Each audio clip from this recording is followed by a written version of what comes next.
You all right, honky tonk? Yeah, all right, thank you.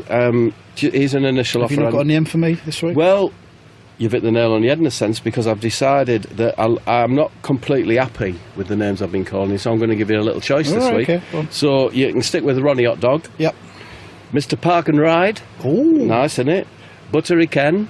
Uh-huh. Uh-huh. The Seed Merchant. Oh, quite like that. that's Bit of gravitas there. Or just a nice simple John Cup. What was the first one again? Ronnie Hot Dog, good old Ronnie Hot Dog. No. They're Mr. Park and Ride. Mr. Park and I'd like Ride. to be Mr. Park and Ride from now on. Okay, Mr. Park and Ride, nice to see you. Thank you very much, honky tonk. Hey, do you know anything about this game of Tig that's going on in London? No, I don't know what you mean. Because I got tigged on the way in. Yeah? This fella just ran up to us and went, "Tig, you're it," and he ran off.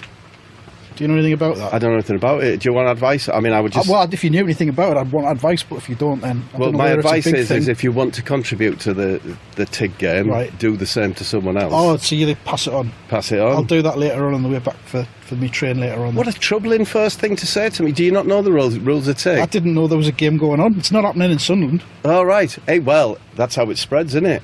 It starts, isn't it? It's the original viral, thing. Is it a Brexit thing? No, I don't think it's Brexit. I don't think so. Is it not? How are you feeling about that? About Brexit? Yeah. Well, I'm a very European sort of guy. Me. Yeah. Personally. A bit tanned. I am a little bit leathery, dark-skinned, a Huguenot in the past somewhere. But I like, for example, Dewey Egbert's coffee. I like that. I like jambon, of course. You've still got some with you today as well. I've still got memories of it. Yeah. A bit of a stench of it still.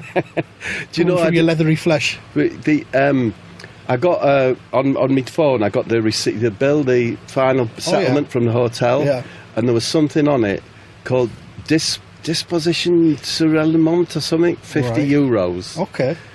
It didn't mention jambon or anything, but my wife was French. She's not French. She's got the ability to look up what her French words are. Yeah, she's got French. She said it was access. for cleaning. It was for cleaning my room. Only €50. €50. That's a bargain, that, because it was a pigsty when I was in there. Literally a pigsty. Well, it makes me think they certainly haven't replaced the duvet. I like mixer taps. That's a continental thing about me. I like yoghurt. That's a very taps that have the boiling water that comes out as well. They came from Belgium, didn't they? I think they are Belgium. So obviously, I'm saddened if we're going to lose all. How about you, Andy? Well, I've been doing some research. There's all sorts going on. You're not going to be able to get egg and chips abroad anymore. Oh dear. That's out. They're not going to stop selling that in Europe on the continent. You're going to have like stuffed vine leaves. Yeah. Or bits of like unidentifiable burnt shit in rice. That's just racism. Well, it is against us. No, you're racist. I'm not a racist. What did you just call that food? Unidentifiable burnt shit. Racism. No, that's what it said on the website. Oh, right. Well, fair enough. Brexit.com. There's going to be new rules about the duty free. Yeah. Every family's going to be forced to bring back one of them straw donkeys. Right. Again, what we all used to in the 70s, and you've got to bring back one of them daft hats as well, the fedoras. Panama hats, what they're called. You're well ahead of the game now. You're like, you're beyond Article 50 or whatever it is, aren't you? I'm on Article 53 now. Yeah, Article 53. It's like the next level. Holiday souvenirs. Yeah. I think racism-wise, I'd like to say this, and I think I might be tainted here. Egg and chips abroad. Yeah. For some reason, I never quite trust the egg. It's not quite fried well enough. I don't know. I just don't know. Underdone. I don't know where it's come from. I don't know. Do it over there, though, isn't it? I mean, they'll taste all right. Nothing but you just have eggs when I'm abroad. Do you not get egg bound when you're on the beach? I'm always egg bound by the time I come back. Yeah. Yeah.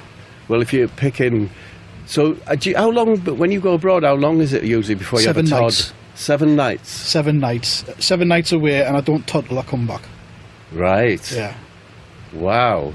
First time I ever went abroad was Greece, 1986. 14 nights. Yeah. 1 Todd. 1 Todd. I was about 14 nights with you. 1 Todd in Athens. 1 Todd in Athens. So yeah, well, we've got all that business, but you're in London to see me today. Yes. Did you like the big city vibe, or? Well, I did until I got tigged. But when you arrive in London, do you get like a buzz? What, kind of like Dick Whittington? Yeah. When he arrived with his cat and his bundle on his back. A little northerner like you, seeing all these bright big lights buildings. And the big city and all that, and streets paved with gold. Did you? I'm just saying, did you get a buzz? Not really. Not really? No. Oh, fair enough. Glastonbury was this week. You just got a list of stuff you want to talk about here. Yeah, well, topics that you just throwing at me. Glastonbury was on, yeah. Did you watch Glastonbury? Yeah, bits of it, bits that I enjoyed. Like I sort of watched on iPlayer the pop groups that I'm into instead of just sitting through the whole thing. Andy, I'm a bit disturbed by your phrase. I watched bits that I enjoyed. Yeah. I don't know. How does that work? Well, I knew what I would like. Right. You know what you like. I'm at an age where I know what I like. So you watched Squeeze. I watched Squeeze. Earth, Wind and Fire. Earth, Wind and Fire. New Order. Rightio. Hey, before we go any further, I think you need to establish your credentials again. Okay, yeah. As the memory mankers last week, I brought Hitler into it and it spooked you a little bit. Well, I know all football statistics from 1876 onwards. Well, I've kept it footballish this week. Thank you. Here we go, memory man. Bob. What was that, some kind of Yogi Bear? That was just clearing my throat. Do you remember how many handguns were confiscated from fans by police before the start of the 1930 World Cup final between Uruguay and Argentina? Ooh. It's a football question. I know. I'm accepting the question. Question as well. Law and order. Crime question. Okay. Bob's Crime Club. But what year was it? 1930. It was the inaugural World Cup final. Handguns. Do you remember how many were confiscated? Yes. Oh, get a load of that. Credentials established. Thank you. We can move on. You're in safe hands, as it were. What have you got? What do you want to talk about? Well, I mean, I thought I'd, in the light of England's failings and all that business and all that and everything like that, I've reckoned that I'd like to tell you Steve McClaren's story. It's going back a bit. It's about a year old. He might be in the frame for the England job again, you know. Oh, that would be reassuring for all the England fans, wouldn't it? Yeah. The last time, and you'll understand why when you hear the story. The last time that Steve McClaren and Roy Hodgson actually talked to each other. Oh, yeah. You like to hear that story? Please tell me that story now. Right. Well, Steve had invited Roy round for a beans on toast supper. Yeah. Yeah. Around the house, and they were chatting away about the fat lass's physiotherapy. Can I just ask, was it a formal supper at the table, or was it sort of like maybe he's sat on the sofa with them trays, or maybe he's on beanbags on the floor? No, that's quite an important detail, actually. No, they were in the kitchen diner, separate from the lounge. Yeah. So, although it's a formal setting that the big lass has set out, napkins, and what have you, it was just beans on toast, though. Yeah. Just as many. Just stuck them in the kitchen. Many beans as you want. You could have 800 beans. She can watch the telly in the other room while they're stuck in the kitchen. But anyway, so they're sat there chatting away about her physiotherapy because, she had a big lass. Yeah. And her chest puts a lot of strain on her back. Yeah. Obviously. So she has quite a lot of physiotherapy. And also, I'm sorry to go down this line, but if she has a Todd, and she often does, obviously with the beans and that, if she has a Todd, it's quite hard for her to reach round. Right. Because she's... To wipe. To wipe herself and everything. Yeah. And she can, she can get a bit stuck in the folds and that down there. Yeah. So I'm just trying to be delicate here.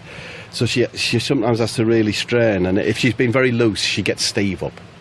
Yeah, I mean, what's her accuracy like? Is she accurate, or does she just port herself? Please hoping don't. That she'll... She does try to separate before she sits, but if she's been very, very, very, very loose, she calls down the stairs, Steve, I'm finished, can you wipe me? It's happened again, Steve. Yeah, and he takes a dishcloth up. Yeah. It's absolutely fine. Anyway, so Steve was at the table boasting about his new Comfort Fit short-sleeved light blue shirt, yeah? And the big thing about the stories is he'd found one that had these breathable holes under the armpit. Oh, aye. And it had a special polyester resin in it or something that made it a really cool. Yeah. Is it one of them that doesn't need to be ironed as well? Yeah, self-ironing. Non-iron and temperature sensitive. So, you can... So what he'd done to prove his point, right, he turned the heating. I'm telling you the truth, he turned the heating right up in the house. Yeah. Right, so that he could just to show off things. I'm fine, Roy. Yeah, because I've got my new breathable. Cool as ice. Well, so sweating there, Roy. Get so Roy, on here, is it Roy? Roy had a loose fit, not comfort fit shirt. Primrose, very light yellow. Yeah. Right yellow. And he says, well, I never mind your new material. This is Egyptian cotton, cost me £300. And he said, I feel really refreshed. It is a bit warm in here, Steve, but I'm fine. Sort of pissed Steve off a bit, you know what I mean? Yeah.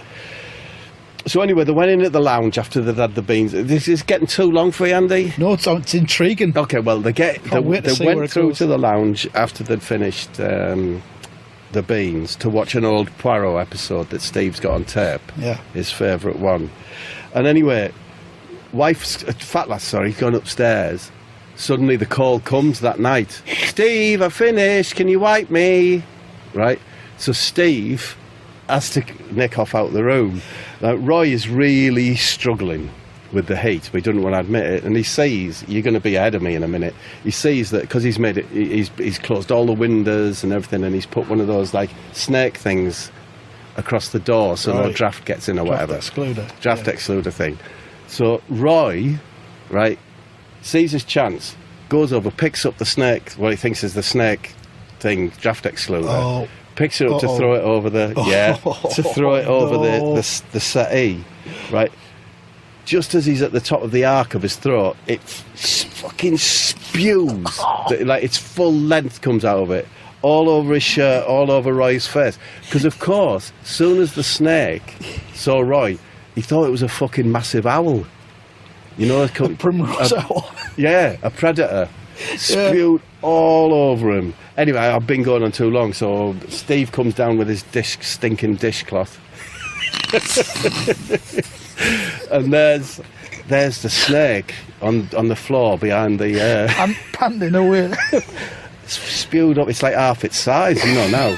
Roy's covered in spew, and basically throws him out with blah blah, and they haven't spoken since. Mm-hmm. So there you go. Yeah, no. I just thought that story's pertinent because Hodgson's left and what have you. And McClaren's obviously back in the frame. This is true actually about Steve McClaren. Do you know where he was yesterday? He was on Teesside, your stomping ground, and he was delivering a lecture at a school in Yarm, which was called The Psychology of Success. Really? That's absolutely true. Have you got any snippets of wisdom? I'm not allowed in schools at Teesside. But nobody reported what it said. There was no mention of it on the social media. Okay. So maybe he made them all sign some kind of gagging order. Yeah. When they went in. Maybe. Do you know all he does really is he just shows them as snakes and the kids love it. Yeah. I mean, I think maybe his snake is the secret of his success. The wife's questions, I've been told specifically I have to introduce these early this week. Right. Because in a sense, the wife's cock a hoop. And you may remember 5 or 6 podcasts ago, she said that Joe Hart is half-arsed. She did. You disrespected that statement, and she wants a formal apology from you. Unreserved, no bullshit. That's fair enough. I would like to take this opportunity to apologise unreservedly to Mrs. Mortimer for my mockery of her assertion that Joe Hart is or was half-arsed. Thank you. I agree fully now. It's been proven beyond all doubt that Joe Hart is completely half-arsed. Okay, well, in the light of that apology, I've got some questions from the wife. First question, Andy, as you're hearing this question, that means you've apologised, so thank you for that. Can I ask, do you own a suit or a vaguely matching jacket and slacks for special occasions such as a shopping trip to M&S or Debenhams? Funnily enough, I had to do a journalistic mission last week. I had to go to Scotland to try and get an interview with Donald Trump for a thing. And I didn't have a suit to wear, so I went into the shelter shop in Sunderland. Yeah. Got a jacket, pair of slacks. How much do you reckon I paid? You? In total. Was this a suit or slacks and a jacket? It was a navy jacket and black slacks. Right. You thought you'd get away with it, yeah? I thought I would. You think, it's be cloudy in Scotland, I'll be all right. Well, I think we're talking £7.99. Nah. Down. Lower. Down? Yeah. Was it just slack material that you had to fashion yourself? It was decent stuff. The jacket was a Burton's. I don't know what the slacks were. $1.99 and $2.50. I can't add that together. £3 the pair. Wow. And how did you look at it? Buy one, get one free offer on. And how did you look? I looked all right. You looked all right. Yeah, I think so. That's what everyone said. Hey, you look all right. So would you in that? So you'd do it to meet Donald Trump? You'd wear that. That's what I wore to wear Donald Trump. I was going to ask him to guess how much I paid as well, but I didn't get anywhere near the. How physically near did you get to him? 150 feet away. So you saw him? I saw him. What's he look like? Did he look like a great really big peacock? tiny. He's not. Well, it was 150 feet away, so he looked really tiny. Come on, don't lay perspective jokes on me at this stage. He must be tall. I don't know. He was like right over there. I'm pointing over there, listeners, at a distance of about 150 feet. So there's your first question. Thank you very much. Answered satisfactorily. Well, you've got it, and would a visit to Debenhams or M&S be a special occasion for you? No, not really. Not really. And I have to cut through Debenhams to get to the car park in Sunderland, so yeah. How does it? I just keep my head down and just. Do they keep an eye on you all the way though? Yeah. As you're going through. Yeah. I mean, there's not like a uniformed security guard, but you can tell there's someone's watching nearby. You can hear the cameras whirring in the ceiling. They sort of pass themselves onto each other, you know. Yeah, I have to cut through M&S to get from the road through to like Carphone Warehouse and into the shopping centre. Yeah. And when I go through, it's hello, Mr. Mortimer. Oh, nice that you're passing through, Mr. Mortimer. Hi. Yeah, I'm just saying it's slightly different. Autographs and selfies, is it? No, they don't bother me. You know, they know not to bother me in the shopping Sounds context. like there's been ructions in the past then. There's not much of a question really, but I see where she's coming from. How do you dry your clothes when you've washed them? I have a washing line. You have a washing line? And I peg them out on the washing line, weather providing. If not, just on the radiator. So the weather isn't providing, yeah? Yeah. So how many, you got radiators all the full length of your lounge, have you, or something? I've got a couple of radiators around the house, yeah.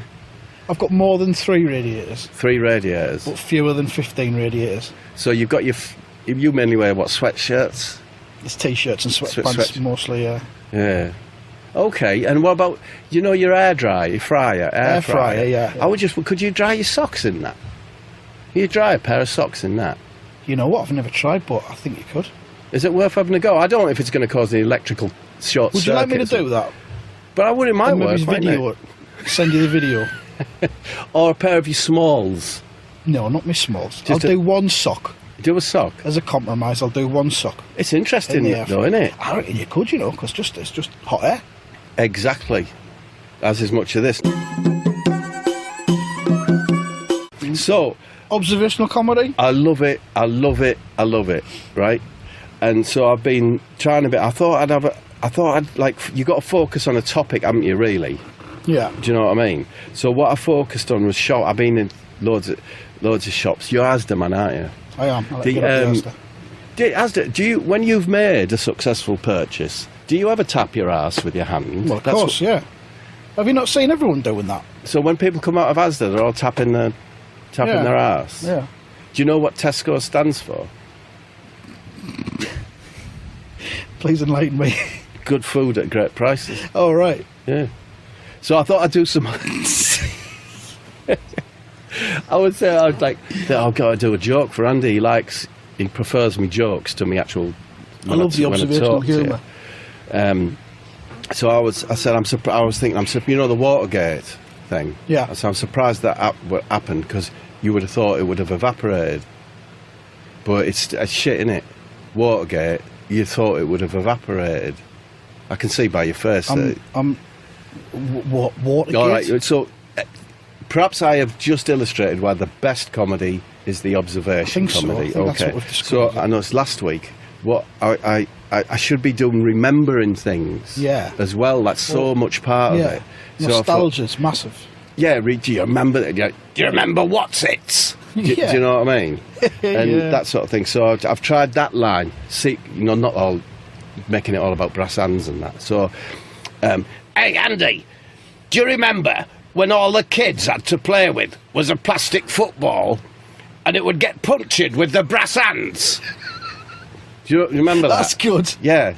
I can identify with that. And the laugh is because you remembered previously something you forgot. It triggered the memory. Yeah. Here's another one. Hey, do you remember the 1980s when the only brass hand oil you could get was Tapster's Original, and it would stain your shirt cuff. Oh, yeah. Good, isn't it? Funny, but true. Do you remember the Sinclair C5? And it was on Tomorrow's World, and you were so gobsmacked that you pointed at the telly and your brass hand flew off and smashed the screen. Do you remember that happened in your house? Me every week. Hey, do you remember them 2-bar electric fires? You know, they'd like make your forehead sweat. And if you poked your fag through to light it, your brass hand would short the electrics. You remember that? Oh, one more. Please. Have you got something? I've got a couple, yeah. Do you remember jacuzzis with the water jets? And all the bits and pieces would get into a whirlpool, you know, all this shit and all the airs and that, and wrap around your brass hands. Do you remember that?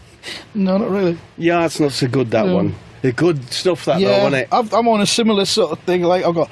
I tell you, you're not seeing much of these days. Mel Mickey! It's all driverless cars now! Do you remember? Listen! Do you remember when we were kids in the 1970s and the fellas would come and knock on your door and ask your mum how much? And she'd tell them they'd come back when the kids were asleep. I think they were trying to buy stuff she'd knitted or something. You remember that? It's all bringing it all back, It's a bit more topical one. Have you seen Steam? What's that about? It's a bit like smoke, but, you know, nicer. It is nicer, isn't it? If you bring it into the modern day as well, it's not just nostalgia, it's kind of like, you know, this stuff's happening now. That was Get among it. So I really enjoyed it just because you reminded me of Steam. So that's the joke, that's the big laugh in it. But that was interesting because I felt because when you said Steam's nicer than smoke and compared it, that felt like you were a whole nother level of... It didn't make me really laugh out loud, but it made me feel really warm. Did make me feel comfortable, and reassured. And I haven't put that in mine. No. I've just gone, do you remember? Do you remember what's it? Yeah. Maybe you could end your routine with one of that Steam thing and just make people go on with a bit of a glow. What about at the end? Do you remember what's it? And then I could add something like, you could gently crush them on your palate. Yeah. And they'd gradually absorb the water. You could sell some What's-Its in the foyer afterwards. They don't still do What's-Its, do they? Of course they do. Oh, fuck's sake. I've got some questions for you, Bob. All right. Bob, as a millionaire with your chocolate Rolls Royce that you keep in a massive fridge that used to belong to Gary Rhodes, how has the Brexit result affected your wealth? Have you had to, for example, been forced to consider selling the mink onesie that you're wearing for today's podcast? It's not a onesie, it's a two-piece. I don't have immense wealth. It's made of mink, though. Sorry? It's a mink. So? Well, it's not cheap, is it?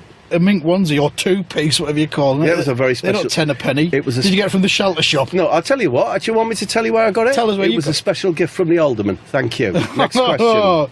The plot thickens. Bob, now that we're leaving the EU, will you send all your slaves back to their homeland and hire some proper English slaves, or can you not be arsed with the admin? I don't have any slaves, and I have no present plans to hire any slaves, British or otherwise. Thank you. So business as usual. I suppose. Until Article 50 has been triggered. Right, fine. Bob, it's the Alderman's birthday next month. Will you be buying him A, a book token, B, a plastic gun and badge set with NY Cop on the badge, or C, personalised underpants with Kiss the Alderman written across what I'll call the holding area? I probably will be going to the Alderman's birthday, and I probably will be getting him a gift. None of those gifts sound appropriate to me for a man of his office. Will you come back and join us another time and tell us what you did by him in the future? I will do that, but I don't want to ruin the surprise for the Alderman. Right. Is he a listener of this, is he? The Alderman? Of the podcast? I can't be sure. I haven't mentioned it to him. Do you want to hear about it? I saw the Alderman this week. What's he been doing this week? Well, this week I went up to Stockton for for charity swimming. You know, we were me and the Alderman and some other local partially nude in a pool. No, we did the swimming baths there. Yeah, I know what swim baths is. And it was to raise money for soft kids, daft. Yeah. You know, the daft kids and the parents and that. Daft apists, we'll call them. Yeah, I think that seems quite polite. They can't really do outright. Yeah. You know. So anyway. Cack-handed. So anyway, we're in the locker area afterwards, and I'm having a shower. Yeah. Yeah. Finish my shower. It's all nice. Just as I'm exiting the shower, the alderman, dirty alderman, is coming in.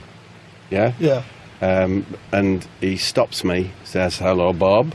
I said, "Oh, hello, alderman. Nice to see you." And that. And he said to me, he's sort of like in his jokey voice he says, "Oh, you look lovely and clean. You look just right for a nice kiss." Oh, God, here we go. And then it's like it was a trigger word. All the showers suddenly turned off, yeah?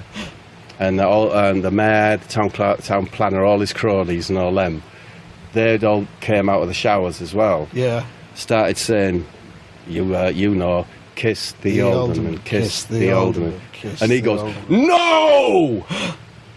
Right? I went, shit. No kiss. What's going on here? And so, I mean, I'd already sort of made a move towards him, but he recoiled. He said, "No!" And he dropped his towel, right?